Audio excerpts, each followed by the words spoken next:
நிலத்துல ஒரு ஈர்ப்பு இருக்கிறதுனால வருது. சரிங்களா? இப்போ தம்பி கேட்ட கேள்விக்கு பதில் என்ன அப்படின்னா, அந்த ஈர்ப்பு வந்து மேல இருந்து கீழே வருது அப்படிங்கிறதுக்காக அப்படிங்கிற நிலையில இருக்கிற தண்ணிக்கு மட்டும் கிடையாது.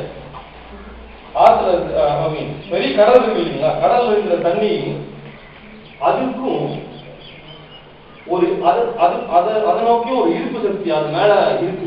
அதாவது எப்படின்னா, நீங்க கேள்விப்பட்டிருப்பீங்க, அமாவாசை நாள் முழு சந்திரன் இருக்கிறப்போ அலைகள் வந்து ரொம்ப அதிகமா இருக்கும், சந்திரன் சுத்தமா இல்லாத அன்னைக்கு அலைகள் கம்மியா இருக்கும் அப்படிங்கறது படிச்சிருக்கீங்களா? ஏன் அப்படின்னு பாத்தீங்கன்னா, அது காரணம் என்னன்னா, நிலவு நம்ம அருகில பூமிக்கு அருகில் வரப்போ ஈர்ப்பு சக்தி ஜாஸ்தி. உலகத்தை சுத்தி இருக்கிற உலகத்தை சுத்தி இருக்கிறது உலகத்துல 3 பங்கு தண்ணி.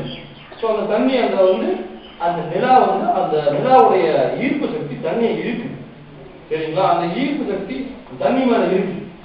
அதெல்லாம் நம்ம தாங்க முடியும். நம்ம உடம்புல நமக்கு அந்த தாங்கக்கூடிய இது இருக்கிறதுனால நமக்கு எதுவும் தெரியறது, நம்ம அப்படியே போயிடும். ஆனா தண்ணிக்கு வந்து அந்த அளவுக்கு எதிர்ப்பு சக்தி கிடையாது. அது வந்து அந்த ஈர்ப்பு சக்திக்கு ஏற்ற மாதிரி முன்ன பின்ன போய்கிட்டே தான் இருக்கும்.